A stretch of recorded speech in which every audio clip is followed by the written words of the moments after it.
दशमी, ग्यारस और द्वादशी। दशमी, एकादशी और द्वादशी। एकादशी का व्रत, दशमी की रात्रि को जो आप भोजन करें वो सात्विक करें। एकादशी के दिन भोजन ना करें, अन्न का भाग ग्रहण ना करें। अन्न का भाग ग्रहण ना करें।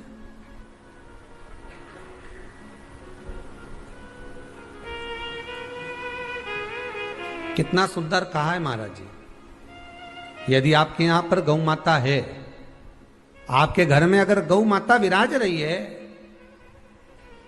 आपके घर में अगर गौ माता है, गाय की अगर आप सेवा कर रहे हैं, अच्छा कितना सुंदर लिखा है धेनु मानस में, गीता प्रेस गोरखपुर की गौ अंक को निकालकर पढ़िए कल्याण का। उसमें लिखा है ब्रह्म मुहूर्त में सुबह के समय पर गाय की पूंछ को पकड़कर या गाय की रस्सी को पकड़कर जो 2 कदम भी चल लेता है, उसके लिए भगवान विष्णु बैकुंठ का मार्ग और कुबेर का मार्ग प्रशस्त कर कर खोल देता। जरा पढ़िए, धेनु मानस को पढ़िए, गौ अंक पढ़िए, गीता प्रेस गोरखपुर का कल्याण का अंक निकाल कर पढ़िए कि गाय का मात्र रस्सी पकड़कर 2 कदम चलने वाले के लिए मार्ग प्रशस्त हो जाता। एकादशी के दिन अगर आपका व्रत है तो आप भूलवश भी डब्बे में रखी हुई रोटी गाय को ना देते हुए कुछ थोड़ा सा फल, फलहार, कोई केला, कोई सेब, जो आप खाते हो, अंगूर, पपीता, जो आप ग्रहण कर रहे हो, उसका थोड़ा सा भाग आप गाय को प्रदान करो। आप गाय को दीजिए।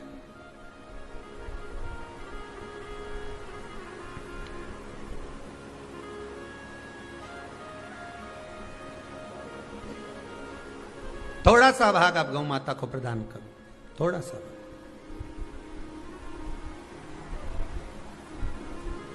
सारे व्रतों में केवल एक व्रत ऐसा होता है एकादशी का, जिसका उद्यापन पहली एकादशी पर भी कर सकते हो। सारे उद्यापन में केवल एक उद्यापन ऐसा होता है, सारे व्रतों में एक व्रत का उद्यापन ऐसा होता है, वो है एकादशी का। ये जरूरी नहीं कि 26 पूरी होगी तभी तुम करोगे, या तो पहली में ही कर लो या फिर 26 पूरी हो तब कर। पर उद्यापन, अब तुमको ऐसा लगे कि हाँ मैं अभी तो जीऊंगी हो, अभी तुम्हारा बाल भी धोला नहीं हुआ, तुमको ऐसा लगे तो अभी तो मैं तो बढ़िया, तो फिर भले मत करो। पर एकादशी का नियम कह रहा है, एकादशी का यहाँ 18 नियम में से एक नियम कह रहा है कि एकादशी का उद्यापन पहली एकादशी पर भी हो सकता है, पहली पर भी कर सकता। फिर तुम्हारा मन पड़े तब। क्यों? तो पहली पर करने से क्या फल मिलेगा? तो एकादशी की नियमावली कहती है, अगर मान लो आपने पहली एकादशी पर भी उद्यापन कर लिया, इसके बाद में जितनी एकादशी करोगे वो सारी तुम्हारे खाते में जुड़ती जाएगी। मतलब बैंक में खाता खोल लो, ठीक है? खाता खोल लिया, अब जितना कमाता जाओगा उसमें डालते जाओ, जितनी कमाई करके लाओगे उसमें जमा करते जाओ। एकादशी एक बार उद्यापन पहले में भी हो गया तो बाकी का पुण्य तुम्हारे खाते में आ जाए, उसका पुण्य। एकादशी का उद्यापन बड़े महीने में माघ शुक्ल एकादशी के दिन, माघ का महीना हो, शुक्ल पक्ष की, जम के बोलिए, एकादशी हो, प्रयास करना कि आप उद्यापन करें, भले 5, 10, 11, 12 जितनी एकादशी हो जाए, 26 हो जाए तो ज्यादा अच्छी है, नहीं तो आप करें तो माघ महीने की शुक्ल पक्ष की एकादशी के दिन आप उद्यापन करें, प्रयासरत करें, प्रयास। बड़े महीने के अंतर्गत जो उद्यापन, हाँ चतुर्मास के अंतर्गत उद्यापन नहीं होता एकादशी का, बहुत ध्यान दीजिए हमारा। ये जो सावन भादो कुंवर कार्तिक जो 4 महीना होते हैं भगवान के शयन करने के, इसके अंतर्गत एकादशी का उद्यापन नहीं होता, और इसके अंतर्गत उद्यापन करना भी नहीं चाहिए एकादशी। महाराज एकादशी का उद्यापन माघ महीने की शुक्ल पक्ष की एकादशी के दिन आप बहुत प्रेम से आनंद के साथ करिए महाराज। परंतु एकादशी के उद्यापन में सबसे ज्यादा अगर कुछ जरूरी होता है तो 24 तरह का नैवेद्य जरूरी होता है। कितने तरह का? 24 तरह का नैवेद्य।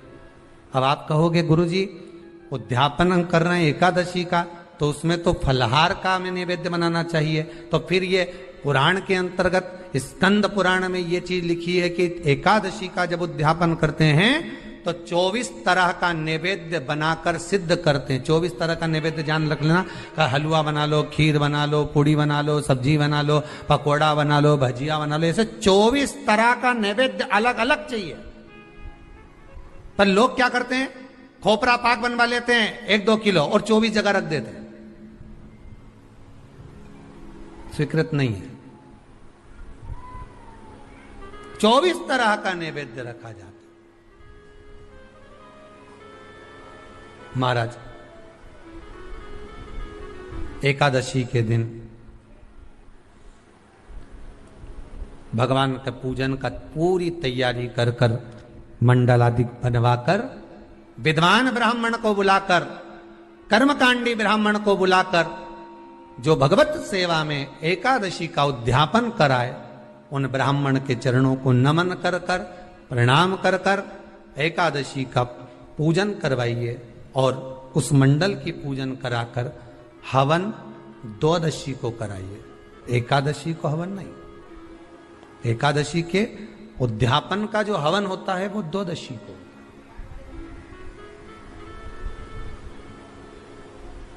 एकादशी का उद्यापन द्वादशी को बड़े प्रेम से आप खूब आनंद से हवन पूजन कराओ। पूजन कराने के बाद, हवन कराने के बाद 26 जोड़े ब्राह्मण ब्राह्मणी के बुलाकर भोजन कराकर उनको भाव से जो आप समर्पित कर सकते हो, जितनी आपकी सामर्थ्यता हो, उस सामर्थ्यता के अनुसार आप दान धर्म पुण्य करो, आप उन्हें प्रदान करो। और बन सके तो एकादशी की रात्रि को भी जागरण करें और द्वादशी के दिन जिस दिन हवन करें उसकी भी रात्रि को कुछ जागरण करें। जागरण का मतलब पहले भी कथा में कहा, प्रदोष की कथा में वर्णन किया था। हम ये नहीं कहते कि तुम पूरी रात जगो, हमारा तो निवेदन है 15 मिनट का करो, आधे घंटे का करो, 20 मिनट का करो, पर रात्रि के समय थोड़ी देर अगर एकादशी का उद्यापन कर रहे हो तो जागरण थोड़ी सी देर अवश्य करें।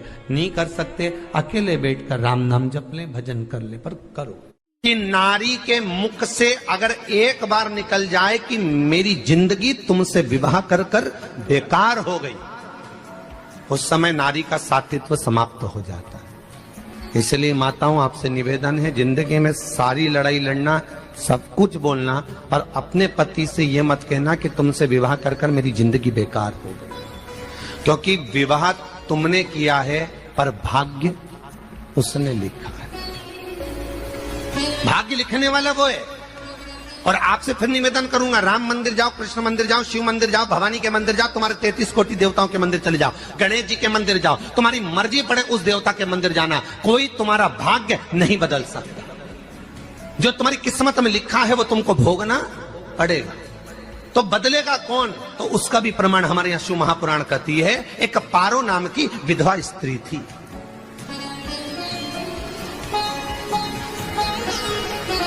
क्या नाम है उसका? नाम पारो। विधवा है, पति नहीं है, एक बेटा है। और विधवा स्त्री जो थी वो गर्भ से थी, उसका संतान नहीं हुई थी, पति मर गया था, वो गर्भावस्था में बेटा रह गया और पति चले गए। पारो बड़ी दुखी थी, भगवान का भजन करती बहुत, घर में कुछ भी नहीं था। जो व्यापारी, जो धन था उसके पति का, वो सब लोग खा गए। जब जैसे व्यक्ति जब तक जीवित है तब तक संसार उसका है, जैसे ही वो गया उसका सारा धन भी उसके साथ चला गया। व्यापार धन रो। पारो आंखों से अश्रु बहता है, नैनों से जल बहता है, नैनों से बिंदु बहता है।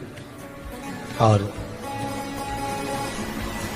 पारो की आंखों से जब आंसू बह रहा है, अश्रु निकल रहा है, जल बह रहा है, बेटे को जन्म दिया। उसने सोचा अपनी जिंदगी तो बेकार हो गई, पर बेटा जन्म लिया तो इसका नाम अच्छा रख दूं तो हो सकता है भाग्य आगे अच्छा हो। तो उसने उसका नाम भाग्य सिंह रख दिया। क्या नाम रखा? भाग्य सिंह। भाग्य अच्छा रहेगा इसका, तो हो सकता है कुछ अच्छा कर ले। पर बेटे की भी किस्मत इतनी प्रबल नहीं थी। माँ जगह जगह बर्तन मांझ कर काम कर कर बच्चे का पालन कर ली। बच्चा थोड़ा बड़ा हुआ।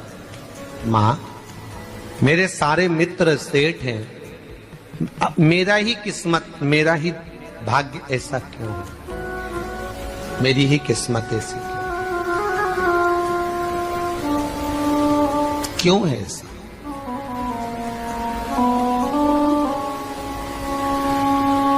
माँ मेरी किस्मत में इतना दुख क्यों लिखा है? माँ भोजन तक हमको समय पर नहीं मिलता, हमारा भाग्य ऐसा क्यों है? माँ हमारी किस्मत ऐसी क्यों है? माँ कहती है बेटा जो ललाट पर लिखा उसे कौन टाल सका। माँ बच्चों को समझाती है, माँ बच्चों को कहती है, धीरे धीरे समय निकलता है। माँ एक बार बता माँ, तू कहती है कि सब भगवान ने लिखा है भाग्य में, तो भगवान का मिलेगा मुझे बता दे। माँ बोलती है ऐसी कोई जगह नहीं जहाँ भगवान नहीं। वन में मिलेगा? हाँ मिलेगा। माँ का कहना मानकर भाग्य सिंह वन में चले गया और घने जंगल में भाग्य जब गया भाग्य सिंह, और घने जंगल में जब पहुंच गया, ढूंढते ढूंढते ढूंढते ढूंढते ढूंढते तो भी भगवान तो भगवान की छाया तक नहीं मिली। भगवान की छाया तक। आंखों में जल भर गया, बेहोश होकर गिर गया। शाम का समय था, विष्णु और लक्ष्मी निकल कर जा रहे थे। लक्ष्मी और विष्णु जाते जाते उसको देखकर रूप बदल के उसके पास गए। बेटा आपका नाम क्या है? तुम्हारा नाम भाग्य सिंह है। कहाँ जा रहे हो? भगवान से मिलना है हमको। क्या काम है तुम्हें भगवान से? भगवान से पूछना है कि मेरी किस्मत ऐसी क्यों बनाई, मेरी किस्मत में गरीबी क्यों लिखी, मेरे भाग्य में इतना दुख क्यों लिखा। मुझे भगवान से पूछना है कि मेरी किस्मत ऐसी क्यों बनाई, मेरी किस्मत में इतना दुख क्यों लिखा। इतनी तो भगवान बोले ये तो देखो भाग्य भाग्य की बात है, सबके भाग्य में अलग अलग होता है। नहीं नहीं मुझे भगवान से पूछना। तो हुआ क्या? मैं बहुत गरीब हूं, मैं बहुत दुखी हूं। भगवान से प्रार्थना है कि मुझे कुछ मेरी जिंदगी का अच्छा कार्य कर दीजिए। लक्ष्मी जी को दया आ गई। नारायण से बोले प्रभु इसको कुछ दे दो, थोड़ा सा इसके ऊपर कृपा कर दो। नारायण बोले इसके भाग्य में नहीं है लक्ष्मी, इसके भाग्य में नहीं है लक्ष्मी। लक्ष्मी मैं देवी दूंगा तो इसकी किस्मत में नहीं है। लक्ष्मी कहती है आपका काम देने का है, आप तो दो। भगवान ने कहा लक्ष्मी नहीं है भाग्य में, तुम तो दे दो। लक्ष्मी जी के कहने पर नारायण ने उसको एक हीरे का हार दे दिया। ले ये ले हीरे का हार। वो प्रसन्न हो गया, हीरे का हार मिल गया। और हार लेकर वो चला, और चलते चलते उसने सोचा मेरी मम्मी को दूंगा, मेरी माता को दूंगा, माँ बड़ी प्रसन्न हो जाएगी। हीरे का हार लेकर जा रहा था। हार ले जाते उसको रास्ते में इतने में उसको तुरंत उसी समय पर कहीं सोचादि कर्म के लिए जाना पड़ा। उसने सोचा इस हार को इस पत्थर पर रख देता हूं, अभी आऊंगा वापिस इस हार को उठाकर घर लेकर चले जाऊंगा। और सोचादि कर्म के लिए वो चल दिया। गया, हाथ धोकर आया, इतने में चील उड़ती उड़ती आई, उसका हार लेकर चली गई। आके रोने लगा। माँ को जाकर कहा माँ किस्मत तो देख, इतना जोरदार हार मिला था हीरे का, पर भाग्य में नहीं था, नहीं मिला। इतने में वो रोता रोता तुरंत फिर भगवान के पास गया। रोता बिलखता फिर पहुंच गया वन के अंदर, फिर भगवान मिले। भगवान ने पूछा अब क्या हुआ? प्रभु मेरा हार तो वो हीरे का, मेरा हीरे का हार ले गई चील।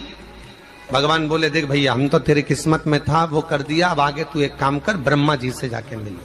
ब्रह्मा जी कहां मिलेंगे? यहां से आगे जा, ब्रह्मा मिल जाए।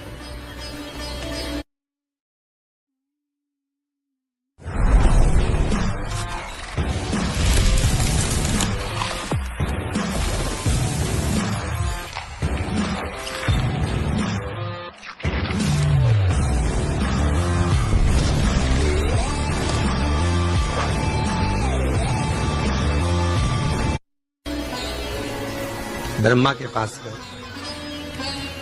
ब्रह्मा जी ने कहा क्या हुआ?